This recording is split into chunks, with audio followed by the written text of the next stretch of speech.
Damos unos segundos. Listo. Bendiciones, hermanos. Shalom. ¿Cómo está? Que la paz de Dios esté bendiciéndonos. Hola, Milagros.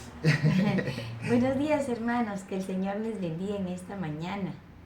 Bendiciones a toda la hermosa iglesia de Dios. Que el Señor nos esté guiando en este tiempo del matutino. Y vamos a dar gracias a Dios y vamos a orar. ¿Nos diriges, Milagros, en la oración? Bien, vamos a orar, hermanos. Inclinamos nuestros rostros y vamos a orar al Señor en esta mañana. Amado Dios, te damos las gracias, Sí, Señor. Señor. Gracias por esta mañana, porque tú, Señor, en tu infinita misericordia Amén. y bondad, nos concedes un día más de vida, Sí, Señor. Gracias porque tú eres bueno, Señor. Te pedimos que tú nos perdones y que nos limpies, Señor. Padre, bendice, Señor, a nuestros hermanos que están pasando necesidad. Bendice a aquellos que están en busca de trabajo. Tal vez aquellos que están enfermos, pasando dolencia o tal vez pasando una aflicción dentro de sus familias. Padre, sé tú el que los soporte, el que los sustente, Señor. Sé tú, Señor, su pronto auxilio en medio de la tribulación. Señor, nos encomendamos a ti en este día para que tú, Señor, nos ayudes a tomar, Padre, las decisiones correctas, Señor. Y por sobre todo, Señor, seas tú, Padre, el que se glorifique en nuestras vidas, Señor. Padre, que podamos ser canales de bendición y de amor, Señor, para aquellos que lo necesitan. Guíanos en este tiempo, Señor. Tu Espíritu Santo, Señor, nos ayude a comprender, Señor, la verdad, Padre, que tú quieres, Señor, enseñarnos a través de esta porción de las Escrituras que vamos a leer el día de hoy. Bendice a cada uno de mis hermanos que se conectan, Señor, y aún aquellos que lo van a ver luego, Señor, el mensaje que quede grabado. En el nombre de Jesús oramos. Amén. Amén. Gracias a Dios. Bien, continuamos con el libro de Proverbios y estamos en el capítulo 28. Vamos a continuar leyendo. Nos toca el verso 15 y vamos a leerlo en la versión, bueno, que todos tenemos, la Reina Valera, que dice así, Proverbios 28:15. Cual león rugiente y oso agresivo es el gobernante perverso sobre el pueblo pobre. Lo repito otra vez, ¿no? Proverbios 28:15. Cual león rugiente y oso agresivo es el gobernante perverso sobre el pueblo pobre. Vaya, es un verso bastante corto, pero tiene mucha enseñanza. ¿Tú la tienes en otra versión también, Emily? Así es, aquí en la versión Dios habla hoy dice: igual que un león rugiente o un oso voraz es el malvado que gobierna a un pueblo pobre. ¿Lo repites otra vez, por favor? Dice, igual que un león rugiente o un oso voraz es el malvado que gobierna un pueblo pobre. Da más, bueno, aunque es bastante símil, pero nos da un poco también de información aquí. Vamos a profundizar entonces en el texto y pedimos al Señor que nos esté guiando en todo este tiempo, porque la lección aquí es bastante, no compleja, sino es bastante abundante por las cosas que podemos ver y que nos puede enseñar. Bien, acá hay dos figuras a las cuales nos está mostrando a cuál se parece un gobernante inadecuado, un gobernante malo. Creo que el punto central es el gobernante, cuando dice la palabra perverso, ¿no? En la otra versión menciona que es un malvado, pero lo compara a dos figuras, y una es el león El león y el oso. y el oso, ¿no? Y no es un león cualquiera, dice un león rugiente. Claro, ni bien nos habla de un león rugiente, uno regresa y dice, bueno, Satanás es como león rugiente buscando a quien devorar. Sí, aquí habla de una figura muy similar, pero también nos habla de un oso agresivo que busca matar a una presa o busca atentar contra alguien. Y en este caso, ¿con quién atenta el gobernante, según el texto?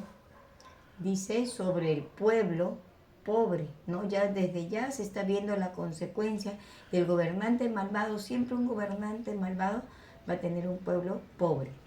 Sí, vamos a buscar en la Biblia varias, varias cosas muy similares, pero el título que le hemos puesto a esta lección, ¿no? En enlaces, tiene que ver con algo importante.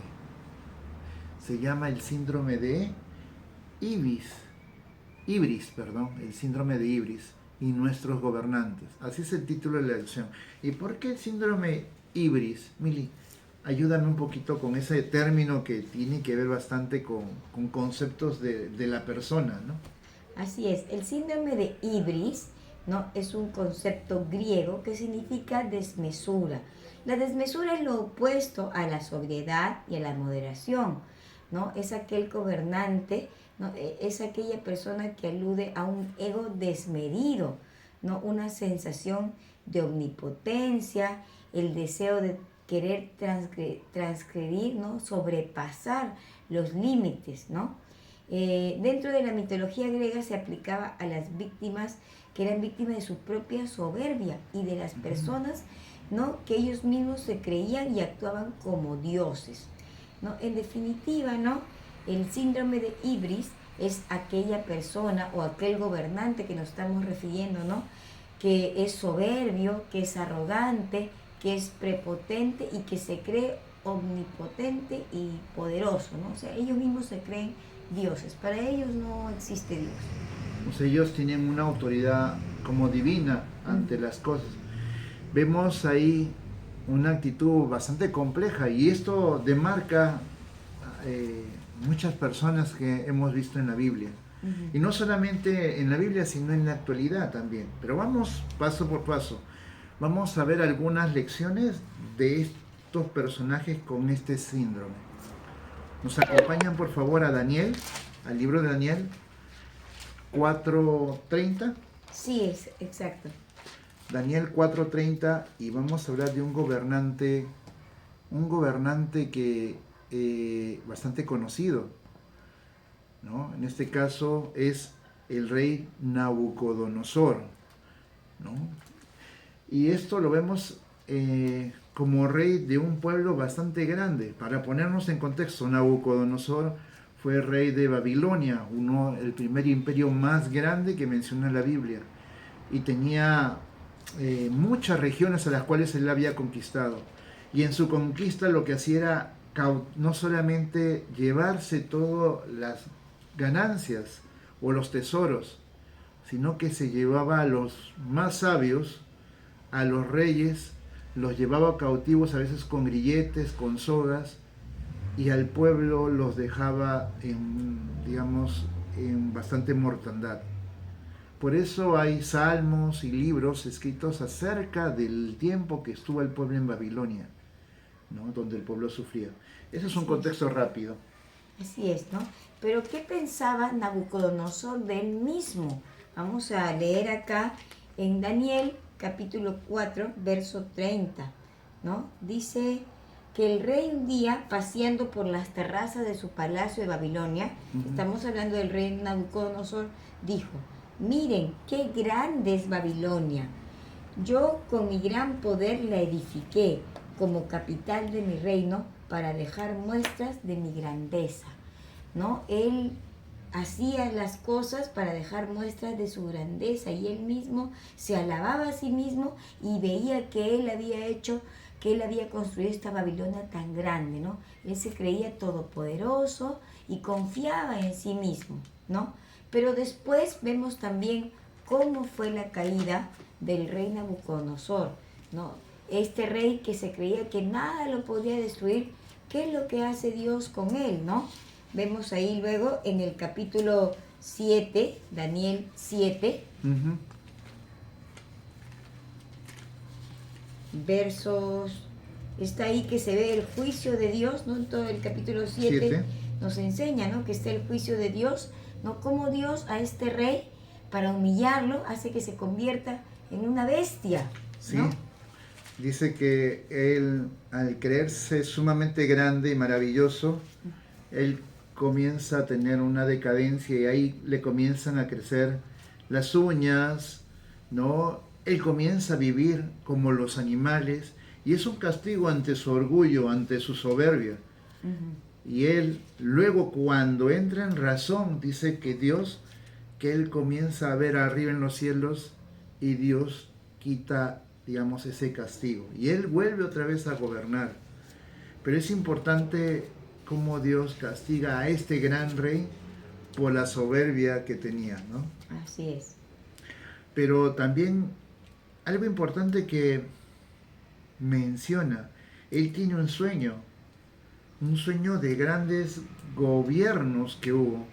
No sé si ustedes recordarán, son bestias, eso menciona, si no me equivoco, como tú me decías, los 4 monstruos en el capítulo 7 de Daniel, ¿no? Y mayormente cuando uno describe estos, porque este es un pasaje apocalíptico, ¿no? Bueno, un pasaje que habla de las cosas que iban a venir en ese momento.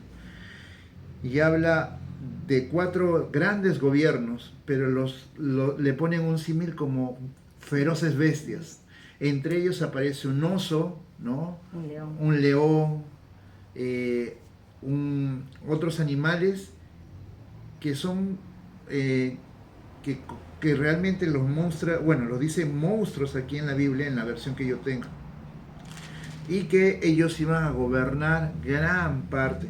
Cuando menciona este tipo de monstruos nos habla de un temor, de una gran, digamos, de una grandeza tan feroz, se puede decir, que uno puede distinguir, es una bestia, significa que va a ser un gobierno sumamente cruel, sumamente grande, ¿no? Sumamente poderoso y que va a traer mucha mortandad. Bueno, es lo que pasó en ese tiempo, ¿no? Con el imperio babilónico, griego, romano, ¿no? Y aún los gobiernos que hubieron también muy pequeños, pero se presentaron también allí. Así es. Entonces vemos que Dios, ahí Salomón está hablando, cuando habla del león rugiente y del oso hambriento, justamente, ¿no? Coge esta figura porque siempre, ¿no? Está aludiendo a aquel animal que es feroz, ¿no? Y por eso es que se compara, ¿no? Al gobernante malvado con estos 2 animales feroces, ¿no? Cuando están hambrientos y quieren devorar. Esto es lo que hace el gobernante malvado, siempre se aprovecha del pueblo y trata, ¿no? De sacarle, de dejarlo pobre en la ignorancia. Así es, y se sirve aún de la pobreza de ese pueblo para volver a enriquecerse. Algo importante que quería solamente mencionar, porque esto ya lo hemos visto en los matutinos anteriores, que el capítulo 28 de Proverbios habla directamente de cómo es la corrupción dentro de una nación. Desde el verso 2 habla de cómo existe la corrupción en los gobernantes. Dice verso 2, cuando el país anda mal, los gobernantes aumentan, pero el buen dirigente sabe mantener el orden. Siguiente versículo dice, el malvado que oprime a los pobres. El otro que habla, verso 5, que habla, los malvados no entienden nada de justicia. Y muy similar al verso que estamos leyendo ahora en el verso 15, que habla de los gobernantes que gobiernan de forma malvada, de forma dura, ¿no? hacia los pobres. Se parecen a este tipo de animales que estamos viendo. La Biblia es muy directa cuando trata de describir a estos malos gobernantes, ¿no? Es más, podemos ver ya, aunque vamos a verlo más a seguido, podemos ver a Acab como un mal gobernante, a Herodes como malos gobernantes. Aún hay en el mismo Daniel nos habla de un gobernante que Dios los castigó directamente en ese momento, ¿no? Este gobernante tenía las copas, los tesoros de Dios, usándolos, y en ese momento, ¿no? Viene un castigo directamente a él. Así es, miren, Cuando, en el caso del león, si nosotros nos ponemos a pensar en el león asusta a sus presas, ¿no? Ujú. A sus pobres, y con su rugido, ¿no? Porque aquí dice león rugiente, ¿no? Con su rugido asusta a su presa, de modo que éstas no tienen para dónde moverse, y luego las ataca y las agarra con sus dientes. Y así también el oso, ¿no? Hace con su presa, los agarra con sus dientes y los desgarra miembro por miembro. De esta manera es que la Biblia, es que Salomón compara a los tiranos gobernantes que destrozan prácticamente al pueblo, los hace pobres, ¿no? Y el pueblo siempre es un pueblo sufriente a causa de sus malos gobernantes. Y ese es el síntoma, ¿no? O sea, esa es la medición. Uno puede ver en medio de la pobreza que hay un mal gobernante detrás. Eh, Viendo la realidad actual, nuestros países en Latinoamérica tienen malos ejemplos, malos gobernantes. Por eso muchos de los estados que estamos actualmente no hemos podido avanzar, justamente por eso, porque vivimos enfrascados en un pensamiento de pobreza, que es lo que le importa a estos malos gobernantes. Ahora solamente los gobernantes, bueno, hay más cosas que ahí ibas a mencionar, Mili. Así es, ¿no? Por eso es importante que los líderes gobiernen de manera justa, de manera compasiva, porque de esta manera, cuando un líder gobierna de manera justa, compasiva y correcta, el pueblo va a prosperar. Pero también hay gobiernos, no solamente estamos hablando de los gobernantes de las naciones, ¿no? Sino también nosotros en nuestros hogares también, cuando somos padres, también gobernamos nuestros hogares, ¿no? Nosotros cuando somos, de repente trabajamos en alguna empresa, también tenemos un cargo de autoridad. Así y también nos convertimos en gobernantes. Sí, aún estando en la iglesia, haciendo algunas funciones. Nótese que en la Biblia muchas veces corrige a esos malos gobernantes, aún en las iglesias. Uno de ellos está en Miqueas, capítulo 3, ¿no? Que habla de los gobernantes, los primeros versículos, y luego hace un contraste con los falsos profetas y con personas que deberían hacer funciones de liderazgo dentro de la nación, al menos, y no lo están haciendo.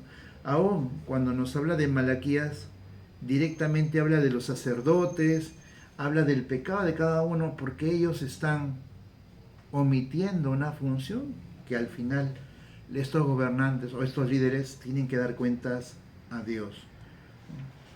Así es, ¿no? También otro ejemplo de un mal gobernante, ya en el Nuevo Testamento podemos ver al rey Herodes. También era un gobernante tirano, un gobernante que mandó a matar a los niños recién nacidos, ¿no? Todo para él mismo satisfacer, ¿no? Complacerse a él mismo, y porque él quería ser el único rey allí, ¿no? No quería que haya otro rey. Entonces él manda matar, ¿no? A los niños recién nacidos. Miren cuánta tiranía había en este rey Herodes. Ojo que con la tiranía del mal gobernante también viene la corrupción, ¿no? Son dos cosas que se van mezclando. En realidad se mezclan tres cosas y al final produce pobreza, ¿no? La arrogancia, la soberbia del líder, la corrupción que éste pueda compartir y contaminar a las personas que están alrededor, y finalmente lo que genera estas actitudes, una pobreza o una injusticia en nosotros. Importante, ¿no? La tiranía u opresión de alguien que dirige un pueblo, ¿no? Realmente es una muestra de una gran insensatez, porque se aleja del corazón del pueblo, ¿no? ¿Cuántos pueblos anhelan un buen gobernante para sí? Muchos, ¿no? Entonces, a veces cuando uno está en el poder y ser influenciado por el ego mismo de uno, por la naturaleza humana, comienza a tomar y a distorsionar lo que Dios buenamente ha puesto en sus manos y afecta al resto. Un mal padre, como decías tú en la casa, un mal padre, siendo un mal padre, con autoritarismo, arrogancia, ¿qué genera en los hijos y en la esposa? Inseguridad, malestar, violencia, tantas cosas. Lo mismo genera en la iglesia un mal líder, lo mismo genera en la escuela un profesor, lo mismo genera un jefe en su trabajo y tal igual un líder o en este caso un gobernante en su pueblo. Así es. ¿Cuántas veces queremos y estamos orando? Porque la Biblia nos manda a orar por nuestros gobernantes, ¿no? Pero como tú decías, Herodes es un clásico ejemplo de una persona que desafía aún el cuidado de la protección de los más pequeños y los mata para poder tener ese deseo de seguir gobernando, ¿no? Pero no entendía a este Herodes.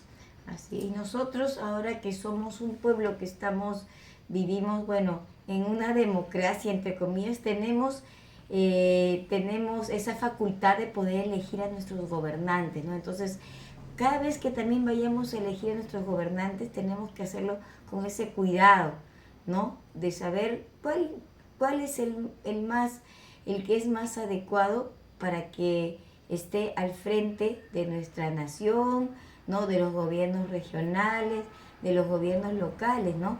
¿Por qué?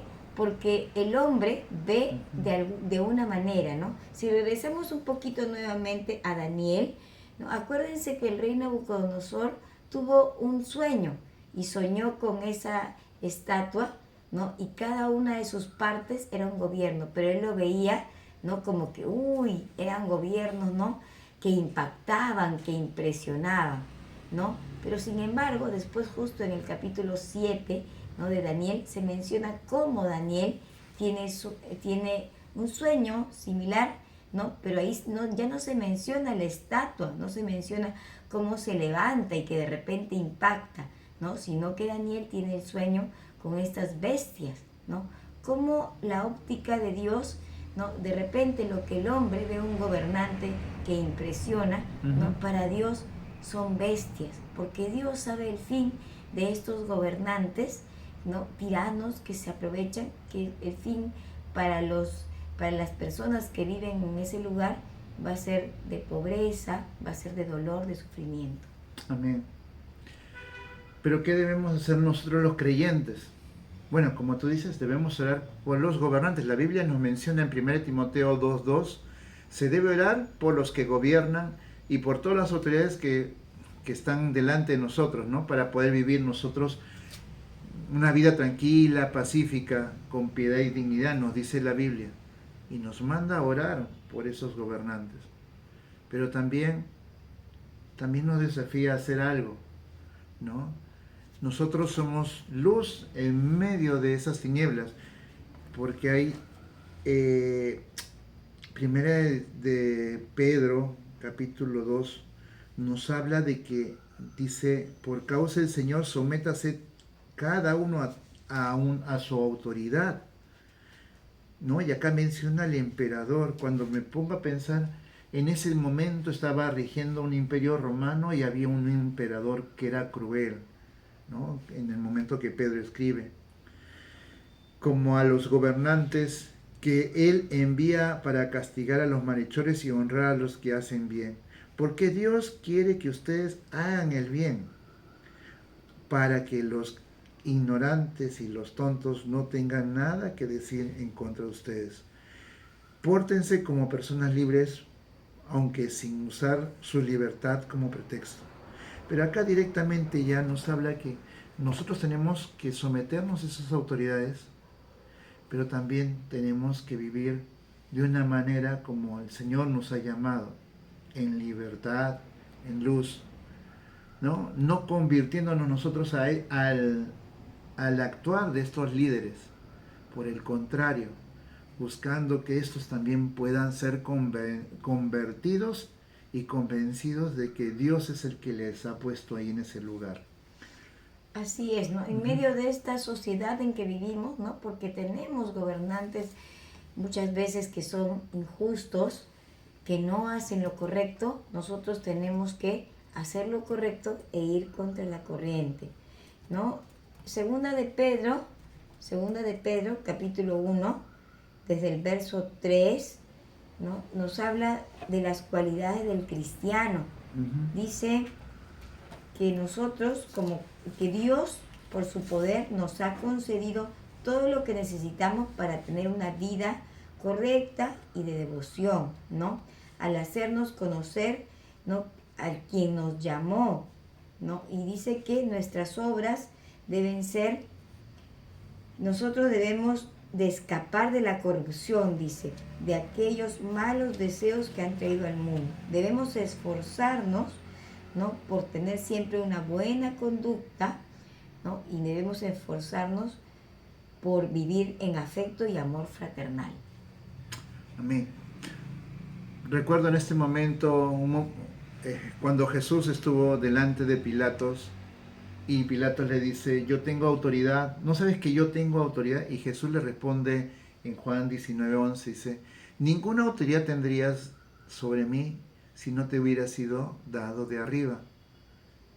Jesús le responde esto a una autoridad, no sobrepasando, sino convenciéndola de que esa persona se debe porque Dios lo ha permitido que esté allí.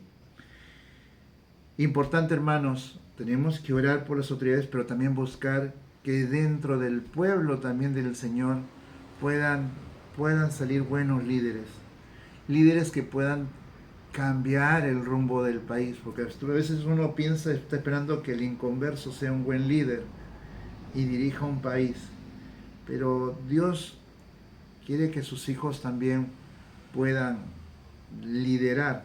Por eso hablábamos del síndrome de Ibis, porque el síndrome de Ibis se presenta en estos gobernantes de una manera inadecuada, ¿no?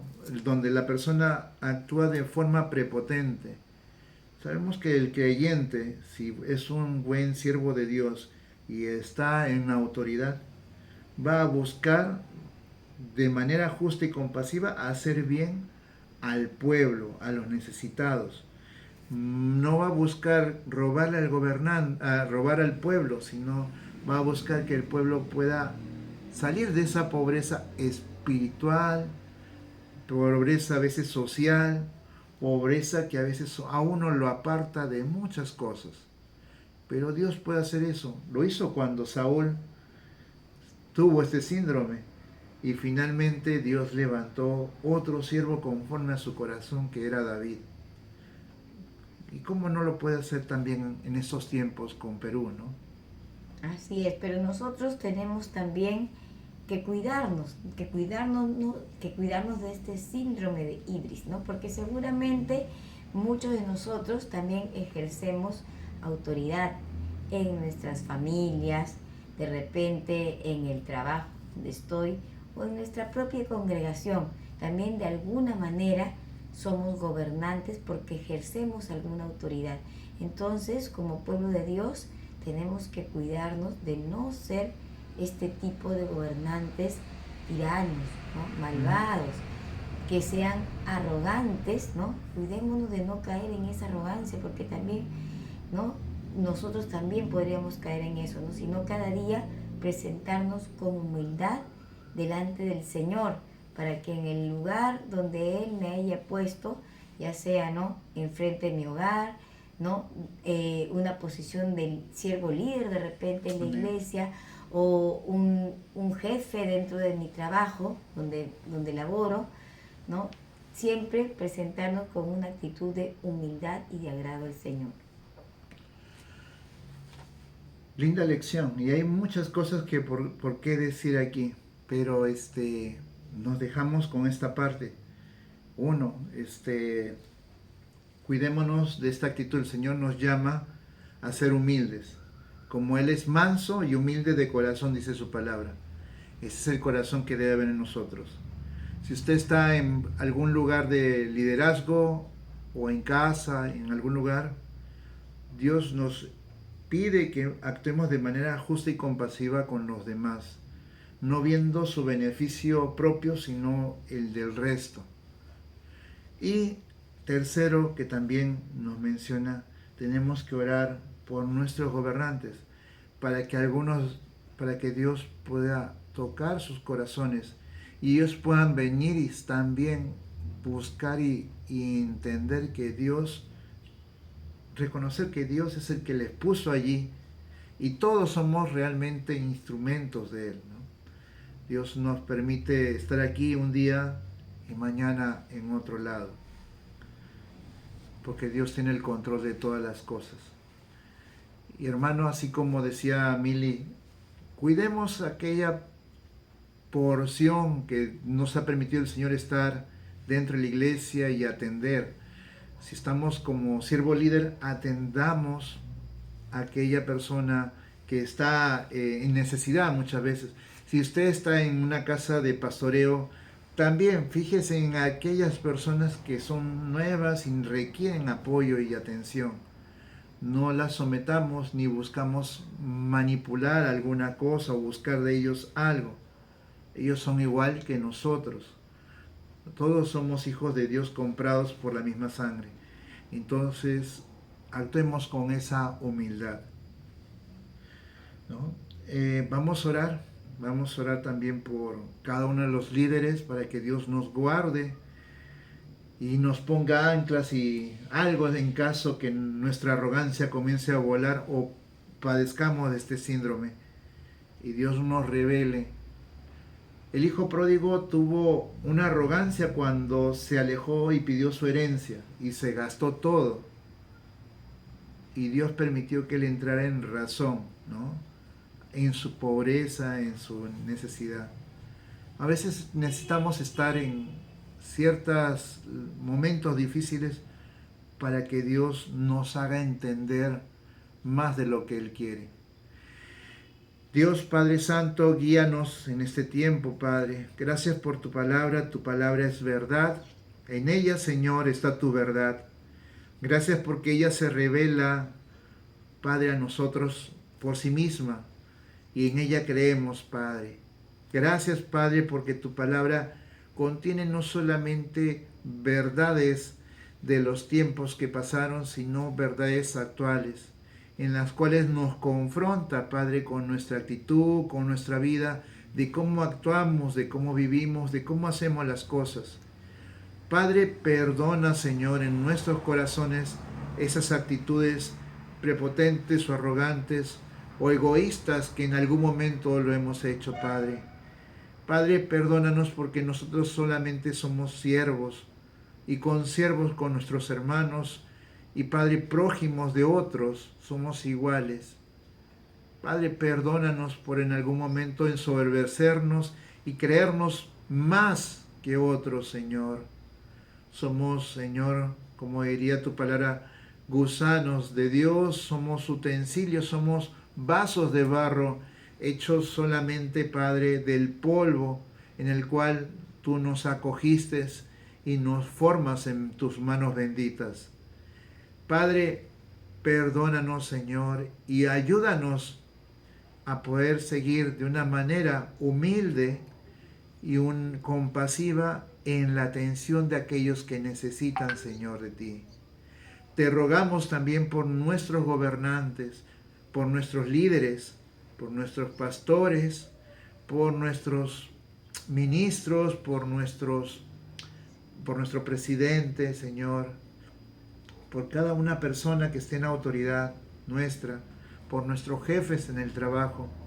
Te ruego por cada uno de ellos, Señor, para que tú toques sus corazones, Padre, para que tú los lleves, aquellos que no conocen de ti, sean, Padre, puestos a ti, Señor, que te reconozcan así como muchas veces, Señor, menciona en tu palabra de esos líderes que reconocieron tu grandeza y se humillaron, reconociendo como Señor y Dios. Por aquellos, Señor, que son creyentes, guárdales, Señor, también en sus corazones. Cada uno de nosotros sabemos que debemos dar cuenta de ti por las cosas que hacemos y por las personas, Señor, aún a las cuales enseñamos, guiamos. Guíanos, Señor, a tener temor y temblor de hacer lo malo, Señor, delante de tus ojos, en contra de nuestros hermanos, en contra, Señor, de nuestros prójimos.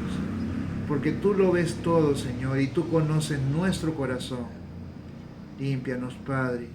Sana nuestra tierra, como diría Daniel. Sana nuestra tierra, Padre, porque el pobre, el desventurado, muchas veces no tiene cobijo porque nosotros somos indiferentes. Guíanos, oh Padre Santo, a hacer lo que tú nos enseñaste. Velar por aquella persona que lo necesita, por el extranjero, por la viuda, por el pobre, por el huérfano. Señor, por aquellas personas que no tienen forma, Señor, de atenderse. Ayúdanos a mirarlos, Señor, y atenderlos. En tu palabra decías que al pobre siempre lo tendremos cerca. Por eso, Señor, nos envías también a orar, Señor, a atender a aquellas personas que están en cárceles, enfermos, en las calles. Guíanos, Señor. Gracias, Padre bendito, por tu palabra. Gracias porque tú eres Rey de reyes y Señor de señores. Y tú eres justo. Enséñanos, Señor, a vivir así como tú. Tú eres el ejemplo, Padre Santo. En el nombre de Cristo Jesús, oramos también por aquellas personas que están enfermas en salud, Señor, por el hermano Pedro que tuvo un accidente, por el otro hermano Pedro que también está enfermo, Señor. Sánalo, Señor, y guárdales. Por la hija del hermano Carlos que también está delicada de salud, Señor. Y siempre el hermano está orando por ella. Por cada uno de mis hermanos que tiene pedidos de oración, que saben que algún familiar o ellos mismos están pasando alguna necesidad. Guíales, Padre Santo. E enséñanos, Padre, en medio de ese desierto y provee, Señor, para poder ellos solventar sus necesidades también en esas situaciones. Gracias, Padre bendito, en el nombre de Cristo Jesús. Amén. Amén, hermanos. Gracias por estar en esta mañana y realmente es una bendición para nosotros siempre poder compartir parte de la porción que el Señor nos da. Bendiciones y nos estamos viendo, hermanos, mañana, el día domingo. Nos vemos en la iglesia. Un fuerte abrazo y shalom, hermanos, bendiciones. Dios le bendiga, hermanos.